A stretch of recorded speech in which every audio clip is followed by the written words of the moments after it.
আসসালামু আলাইকুম, সবাইকে শুভেচ্ছা জানাচ্ছি। মাসুম মাহবুব। রাজনীতি কখনো অন্ধকারে হাঁটছে, কখনো আলোর দিকে একটু হলেও পা বাড়াচ্ছে, আবারও অন্ধকারে চলে যাচ্ছে। 24-এর বিপ্লবের পর যে বাংলাদেশ একটা অন্যরকম বাংলাদেশ হতে পারত, সেই বাংলাদেশটির প্রতিদিনকার টেনশন ক্রমান্বয়ে বাড়ছে। যে 24-এর বিপ্লব সাধিত হয়েছিল বৈষম্য বিরোধী আন্দোলনের হাত ধরে, তার নেপথ্যে যারা কারিগর ছিলেন, মূল ভাষা যদি বলি, যারা এই আন্দোলন তৈরিতে প্ল্যাটফর্ম তৈরি করেছেন, আজকে তারা দেশদ্রোহী হয়ে পড়ছেন, দেশের শত্রু হয়ে পড়ছেন, কারণ তারা সত্য কথা বলে। এই দেশের রাজনীতিবিদরা কিংবা তথাকথিত রাজনৈতিক কর্মীরা সত্যবাদিতা পছন্দ করে না। গত 16 বছর যারা অ্যাক্টিভিজম করেছেন, যারা মানুষের কাছে বার্তা পৌঁছে দিয়েছেন এই অ্যাক্টিভিজমের মাধ্যমে, আজ তাদের বিরুদ্ধে মামলা হচ্ছে। ইন্টারেস্টিং ব্যাপার এটি হবে।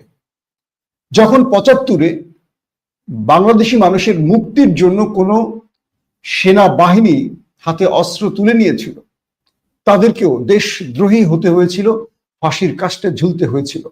অথচ তাদের এই জীবন বাজি রাখার লড়াইয়ে যারা ক্ষমতায় বসেছিল, বড় রাজনৈতিক দল বানিয়েছিল, তারা তাদের রক্ষা করেনি। কিছু রাজনৈতিক দল আছে যারা সুবিধা নীতি ভালোবাসে, তারা কারো কৃতজ্ঞতা প্রকাশ করতে চায় না। দর্শক, আজকের পুরো বিষয়টি আমি আলোচনা করব। প্রফেসর ইউনূস কেন 4 জন নেতাকে নিয়ে আমেরিকা সফরে গেলেন, আলোচনা করব রাজনীতির এই খেলায় শেষ পর্যন্ত কে জিততে পারে, বিএনপি, জামাত সহ আরো যে দলগুলো। আরো আলোচনা করব ইলিয়াস হোসেনের বিরুদ্ধে মামলা কেন, পিনাকি কি হুমকি দিলেন, সবগুলো বিষয়। তো প্রথমেই আমরা আলোচনা করতে চাই ইলিয়াস হোসেনকে নিয়ে, তারপর চলে যাব বাংলাদেশের রাজনৈতিক প্রেক্ষাপটের আলোচনায়। আমি প্রথমেই আপনাদেরকে কিছু স্ক্রিনশট দেখাবো। এটি হলো পিনাকি ভট্টাচার্যের স্ক্রিনশট। তিনি তার ফেসবুকে লিখেছেন, ইলিয়াসের নামে ডক্টর জাহিদের স্ত্রী মামলা দিয়েছেন। এটা জাহিদের স্ত্রীর মামলা না, আসলে জাহিদের মামলা। প্রশ্ন হচ্ছে ইলিয়াসের কি দোষ এখানে? মামলা তো করবে রুমিন ফারহানার বিরুদ্ধে, যার বিরুদ্ধে সে নিজেই ব্ল্যাকমেইল করার অভিযোগ আনছেন। আচ্ছা, তিনি বোঝাতে চেয়েছিলেন যে মামলা হবে, ব্ল্যাকমেইল করবে একজন, মামলা হবে আরেকজনের নামে। এটা একটা তামাশা। বাংলাদেশের আদালতে সবই কি উন্মাদ হয়ে গেছে? এই মামলা যদি আমলে নেওয়া হয় তাহলে কলে খবর আছে, ইলিয়াসের গায়ে হাত দিলে আমি তারে ছাইরা দিব না, মাইন্ড ইট।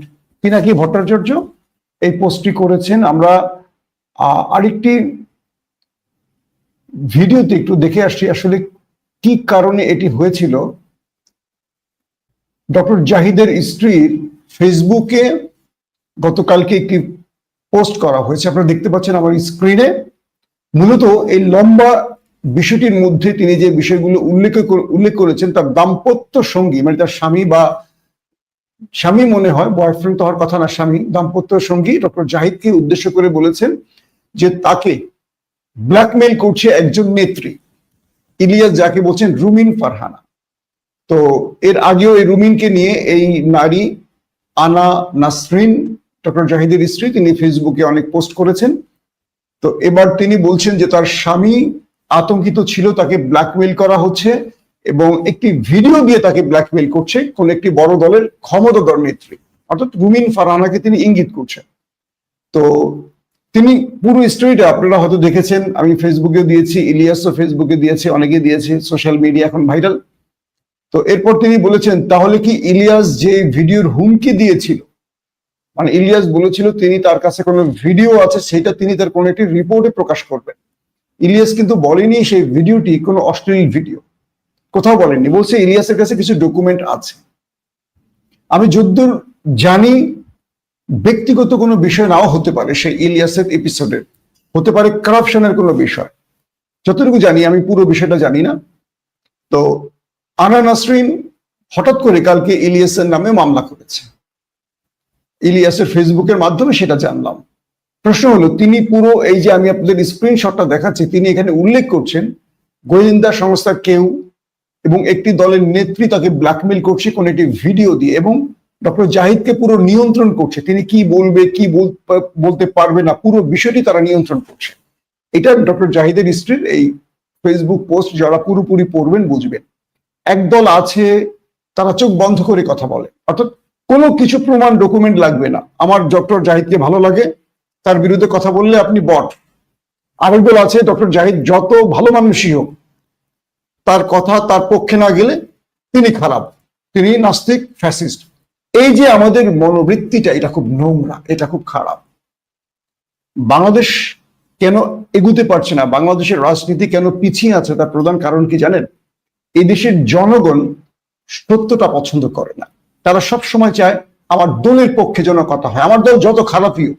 বিগত 16 বছর এভাবেই আওয়ামী লীগ টিকে ছিল। কেন জানেন? আওয়ামী লীগ সবসময় একটা বিষয় মনে করত, আওয়ামী লীগের নেতাকর্মীরা, যে আমার নেত্রী ফেরেশতা এবং আল্লাহ রাসূলের চেয়েও সম্মানিত আমাদের দলের প্রধান অর্থাৎ শেখ মুজিব। এরকম অনেক ভিডিও আপনারা দেখবেন যে সোশ্যাল মিডিয়ায় ভাইরাল হয়েছে, যে আমি আল্লাহর নবীকে দেখিনি কিন্তু আমি শেখ মুজিবকে দেখেছি, এমন কথাও আওয়ামী লীগের লোকেরা বলতো। তো বিষয়টা হয় কি, এই কর্মীরাই এই দলগুলোকে ডোবায়। আপনি দল করেন, দলকে ভালোবাসেন, কিন্তু দলের অন্ধ আনুগত্য থেকে বেরিয়ে আসতে হবে। তো ইলিয়াসের বিরুদ্ধে এই পোস্টটি করার পর ইলিয়াস নিজে আরেকটি ফেসবুক স্ট্যাটাস দিয়েছেন, আমরা সেটা একটু আপনাদের দেখাবার চেষ্টা করছি। আমি আনা নাসরিনের পুরো বিষয়টি আর উল্লেখ করলাম না।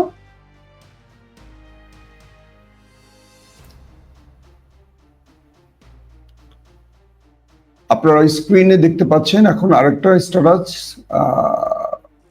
আসছে কি স্ক্রিনে?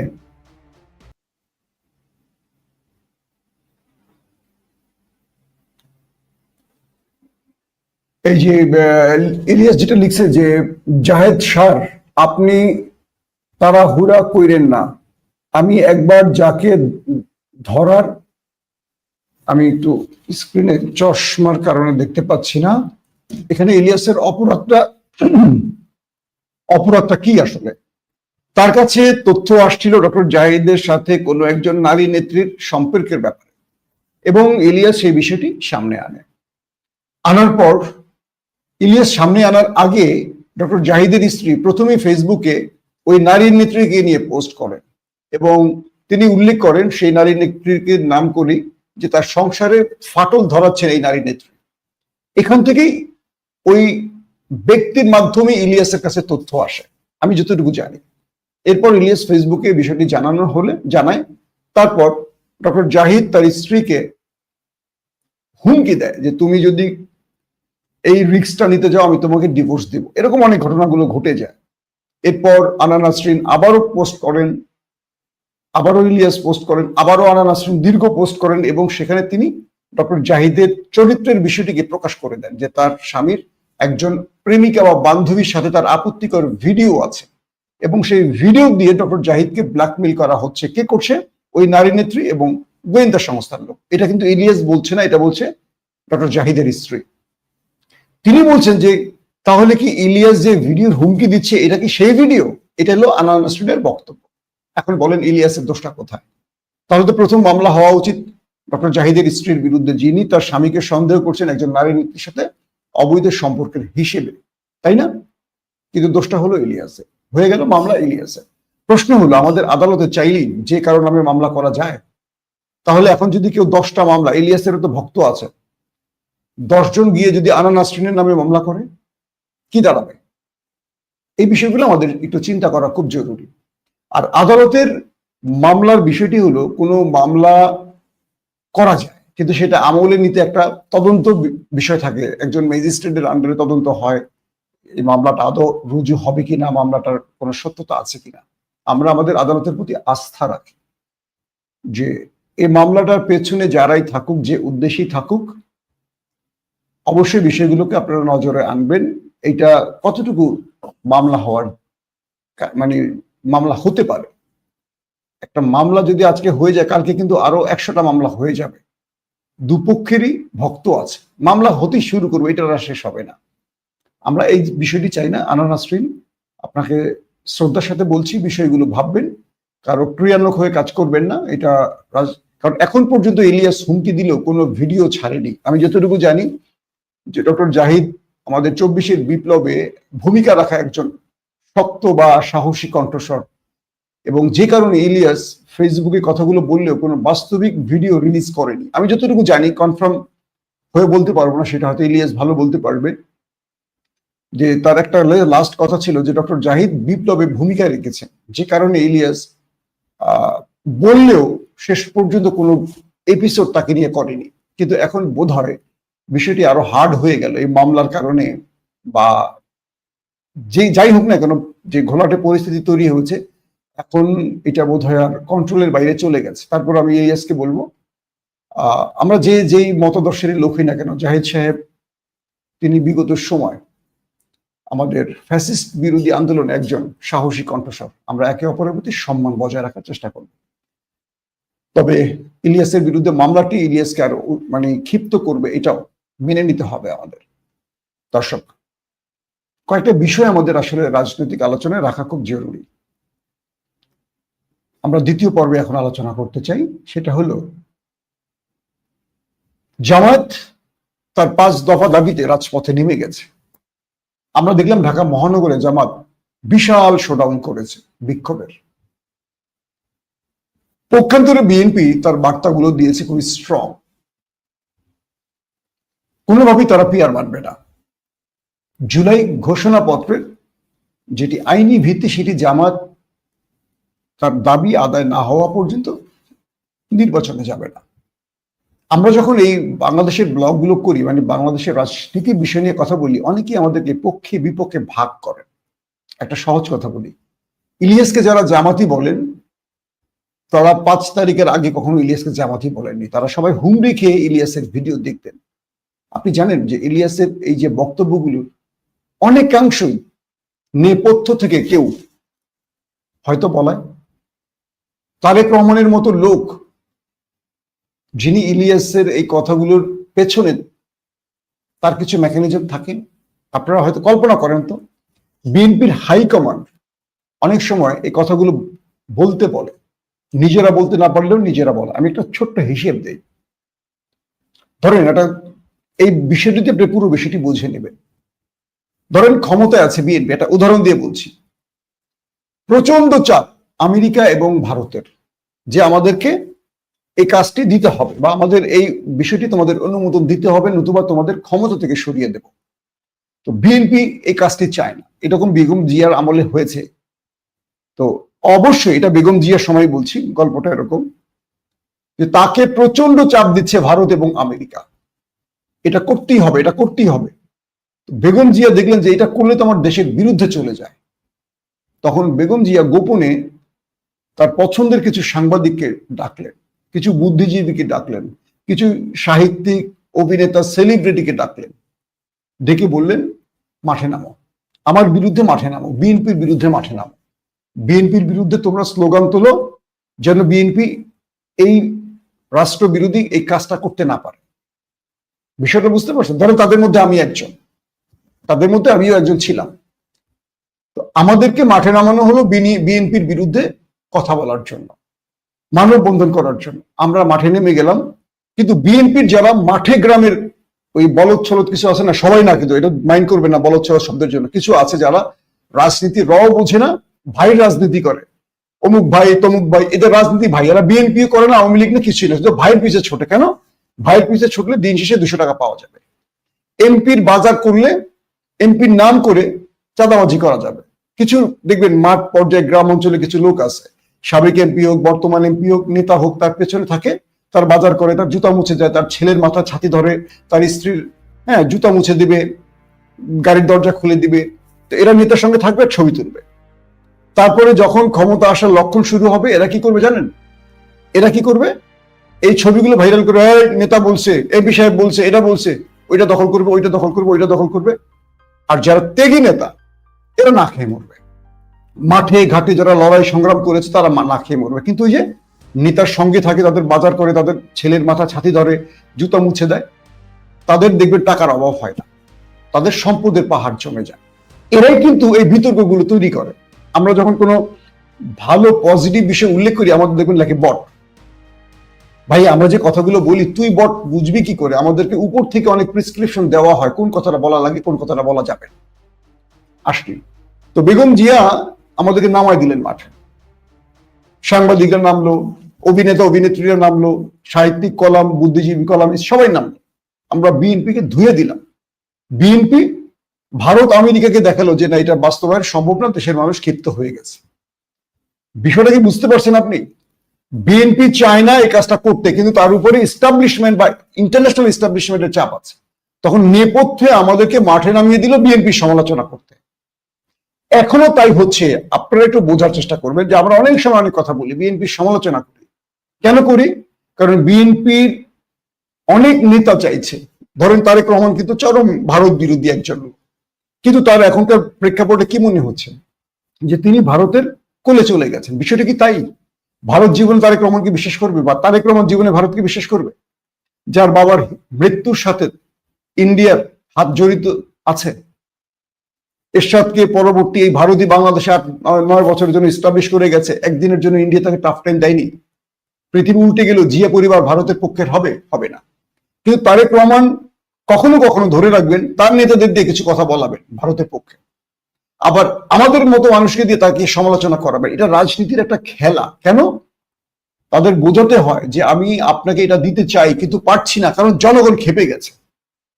তো রাজনীতির এই যে বিষয়ে আপনাদের তুলে ধরলাম, এটার পেছনে কিছু কারণ আছে। কারণ হলো কি, রাজনীতি বিএনপির ইচ্ছায় হয় না, বিএনপির উপরও এস্টাবলিশমেন্ট আছে, দেশীয় establishment, international establishment, Asia establishment, এগুলোর সাথে অনেক রকম খেলা খেলতে হয়। দেখবেন জামাতও এখানে অনেক কৌশল নেয়, আওয়ামী লীগও কৌশল নেয়। শেখ হাসিনা দেশটাকে বিক্রি করতে কি চেয়েছিলেন? না, কিন্তু শেখ হাসিনা ফাঁদে পড়ে গেছেন। তার অবৈধ ক্ষমতা টিকিয়ে রাখার জন্য নরেন্দ্র মোদীর কাছে এমন এমন কিছু জিম্মি রেখেছেন যেখান থেকে তিনি আর ফিরে আসতে পারেননি, কারণ তার ক্ষমতা দরকার। কিন্তু বিএনপি তো ক্ষমতা লোভ করে না। হ্যাঁ, ক্ষমতা আসতে চায় সব দল, তাহলে বিএনপি 111ও ট্যাকেল করতে পারত। বেগম জিয়া 15 ফেব্রুয়ারির সেই সময়টা মাত্র কয়েকদিন ক্ষমতা ছিল, সেই সময় বিএনপি পারত অজস্র মানুষকে গুম ক্রস ফায়ার করে ক্ষমতা ধরে রাখতে, যেটা বিতর্কিত নির্বাচন আমরা বলি। তো আমরা বা ইলিয়াসরা যখন কথা বলি, আমরা যখন সমালোচনা করি, মনে হচ্ছে যে আমাদের কথাগুলো অন্য দলের পক্ষে যাচ্ছে, অন্য দলের বিপক্ষে যাচ্ছে। মনে রাখবেন যে এই কথাগুলোর বলার পেছনে কারো না কারো পরামর্শ থাকে। আপনি হয়তো জানেন না, বিএনপির বড় বড় নেতারা ফোন করেন, এই কথা, এই মেসেজটা দাও, এই কথাটা বলো, এই কথাটা করো, এটা আমাদের বিরুদ্ধে যাবে, বলতে হবে। আমি আশা করি আপনারা হয়তো বুঝতে পেরেছেন আমার এই বক্তব্যটি। আমরা বিএনপি এবং জামাত দুটো দলকে ভালোবাসি। কারণ কি, আগামী দিনে এই দুটো দল ঠিক থাকলে দেশ এগিয়ে যাবে। আমাদের কথায় বিএনপির সমালোচনা দেওয়া জামাতের পক্ষে বা জামাতের সমালোচনা বিএনপির পক্ষে, এটাকে এইভাবে বিশ্লেষণ করবেন না। আমরা সাংবাদিকতা যারা করি, আমরা সত্যটা বলার চেষ্টা করি, কোনো পক্ষের কথা বলতে চাই না। আপনার পক্ষে গেলেও আপনি খুশি, বিপক্ষে গেলে গালি দিবেন, এটা হওয়া উচিত না। দেশকে ভালোবাসলে এটা করবেন না। যদি দলকে ভালোবাসেন তাহলে ভিন্ন কথা, আগে বাসতে হবে ভালো দেশটাকে। প্রফেসর ইউনুস 4 জনকে নিয়ে চলে গেলেন কোথায়? আমেরিকায়, জাতিসংঘের অধিবেশনে। বিএনপির পক্ষ থেকে আমাদের বড় ভাই হুমায়ুন কবির ভাই, আমরা লন্ডনে এক ফোরামে কাজ করি, হুমায়ুন ভাই গেছেন। আর বাংলাদেশ থেকে গেছেন মির্জা ফখরুল ইসলাম আলমগীর। জামাতের গেছেন ডক্টর আব্দুল্লাহ মোহাম্মদ তাহের, আর আক্তার হোসেন গেছে এনসিপির পক্ষ থেকে। প্রশ্ন হলো এই বৈঠকটি আসলে কেন, বা ডক্টর ইউনুস এই 4 জনকে নিয়ে গেলেন কেন? কেনই বা বিএনপির পক্ষ থেকে 2 জন গেছে? তাহলে তারেক রহমানের প্রতিনিধি হিসেবে ডক্টর কি বলে হুমায়ুন কবির ভাই গেছেন, তার রাজনৈতিক অ্যাডভাইজার, আর বাংলাদেশ থেকে মির্জা ফখরুল। বিএনপি থেকে 2 জন, জামাত 1 জন, এনসিপি 1 জন, পিআর পদ্ধতিতে হয়েছে এটা। এখন বিষয়টা হলো কেন এরা সেখানে গেছে? পর্দার অন্তরালের যে খবরগুলো সেখানে বলছে আসন ভাগাভাগি কি হবে এখানে, এগুলো অ্যাজাম্পশন, কনক্রিট কোনো তথ্য নয়। অর্থাৎ আমেরিকায় এই 4 জন, 3টি দলের 4 জনকে নিয়ে একটি মধ্যস্থতা হতে পারে। আগামীর ক্ষমতায় কে বসবে, কে বিরোধী দলে বসবে, কে কতগুলো আসন পাবে, এটার একটা ভাগাভাগি হবে, এমন তথ্য আছে। আবার এমনটিও বলা হচ্ছে যে এই 3টি দল আমেরিকার কাছে তাদের বিষয়গুলো তুলে ধরবে, তারা কি চাইছে, কিভাবে চাইছে এবং সেটা কিভাবে সম্ভব। অর্থাৎ পর্দার অন্তরাল অন্তরালের খবরগুলো সবসময় অ্যাজাম্পশনের আলোকে হবে, 100% কোনোটা হবে না। প্রশ্ন হলো ডক্টর ইউনূস তাদেরকে নিয়ে গেলেন কেন? তার মানে তিনি কি বাংলাদেশে ফেল করেছেন? আপাত দৃষ্টিতে ইউনূসকে পুরোপুরি আমরা ফেল করতে দেখেছি।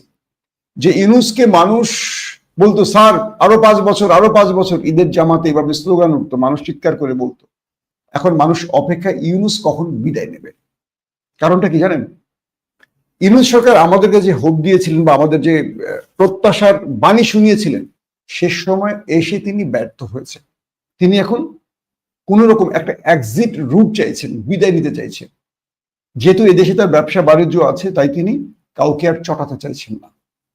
এখন পিআর, জুলাই সনদের সাংবিধানিক বা আইনি ভিত্তি, এরকম যে 5টি দাবি, এই দাবিগুলো জামাত আদায়ের জন্য যেভাবে কঠোর হয়ে মাঠে নেমেছে, আমেরিকা থেকে আসার পর জামাতের সেই অ্যাটিটিউডটা কেমন হয় আমরা দেখব। আমেরিকা কি জামাতকে কোনো ধমক দেবে, অথবা আমেরিকা কি বিএনপিকে সমঝোতা করতে বলবে? আমেরিকা কি পিআর মানতে বাধ্য করবে, নাকি আমেরিকা জামাতকে পিআর থেকে সরে যেতে বলবে? এটি হয়তো আমরা খুব শীঘ্রই বুঝবো তাদের চলে আসার পর এবং রাজনৈতিক কর্মসূচির মাধ্যমে। তবে এইটুকু বোঝা যাচ্ছে প্রফেসর ইউনূস এই মুহূর্তে তার নির্দেশে দেশ চালাতে পারছেন না। এই দেশের মধ্যে ক্ষমতার ভারসাম্য পরিবর্তন হয়ে গেছে। গ্রুপ ওয়াইজ, মানে যেখানে জামাত সেখানে জামাত কন্ট্রোল করছে, যেখানে বিএনপি কন্ট্রোল করছে, যেখানে সেনাবাহিনী সেখানে সেনাবাহিনী কন্ট্রোল করছে। তবে একটি বিষয় বিএনপির জন্য আতঙ্কের, সেটি হলো রাষ্ট্রের দুটো পজিশনে এখনো কট্টর দুজন আওয়ামী লীগ বসে আছে। একটা হলো প্রেসিডেন্ট, আর একটা নাই বললাম, আপনারা বুঝতে পেরেছেন। এবং বিএনপি এই ভুলটির মাসুল দিতে পারে আগামী দিনগুলোতে। এইটুকু বোঝা যাচ্ছে যদি ফেব্রুয়ারিতে নির্বাচন না হয়, দেশ তৃতীয় কারো হাতে চলে যাবে। এরপর বিএনপি জামাতকে, জামাত বিএনপিকে দায় দিয়েও লাভ হবে না। মনে রাখবেন, প্রতিদিন ঢাকা শহরে আওয়ামী লীগের মিছিল বাড়ছে। কয়েকটি মিছিল থেকে স্বেচ্ছাসেবক দল বা যুব দলের গ্রেফতারের খবর পাওয়া গেছে সোশ্যাল মিডিয়ায়, দেখেছি। তার মানে কি, আওয়ামী লীগ রাস্তায় মিছিল করছে, সেখানে স্বেচ্ছাসেবক দলের নেতা গ্রেফতার কেন? আবার বিএনপি বলেছে আওয়ামী লীগকে মিছিল করতে দেবে, তারা কোনো বাধা দেবে না। কেন? আমার কেন যেন মনে হচ্ছে বিএনপি এখানে একটা বড় ভুল করছে। সেই ভুলটা আমি এক নজর আপনাদের একটা ভিডিওর মাধ্যমে দেখাবো। যারা এই দৃশ্যগুলো ভুলে গেছেন তাদেরকে দৃশ্যটা একটু মনে করিয়ে দিতে চাই। আমরা এই দৃশ্যগুলো ভুলিনি, কিন্তু আপনারা ভুলে গেছেন হয়তো, তাই আপনাদেরকে এক নজর দেখাই।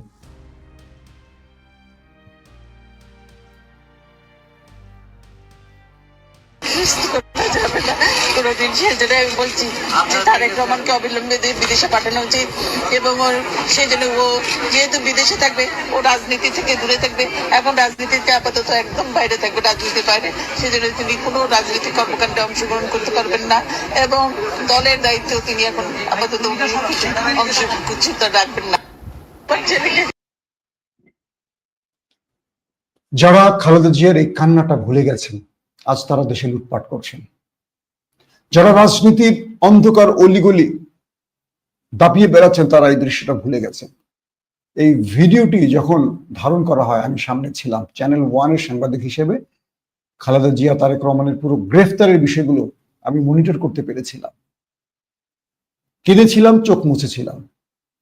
তারেক রহমানের সেই দৃশ্যগুলো আপনারা বাস্তবে দেখেননি, কি নির্মম নির্যাতন করে তাকে হত্যার, মানে একদম তাকে হত্যার পরিকল্পনা ছিল, তাকে পুরোপুরি মাইনাস করে দেওয়ার প্ল্যান ছিল।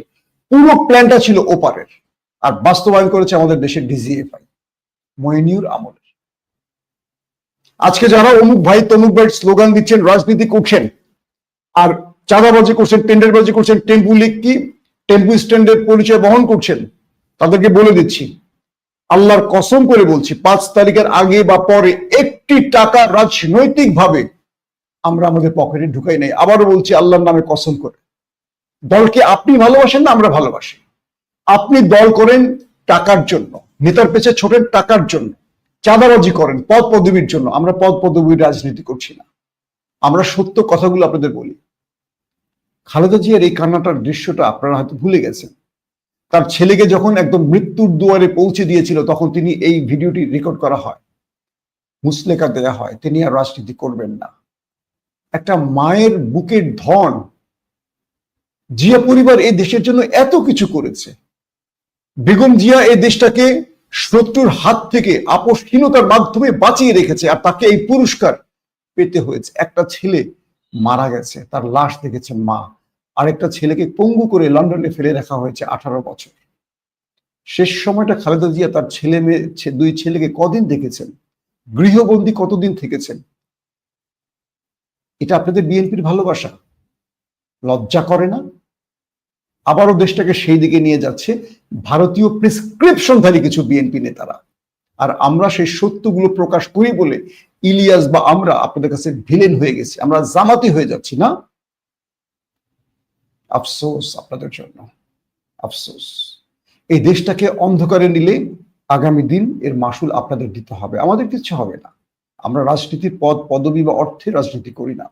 এই দেশটা সঠিক পথে চলুক সেটাই কেবল চাই, কিন্তু আপনারা এই দেশটাকে আবারও ব্যর্থ করতে চাইছেন।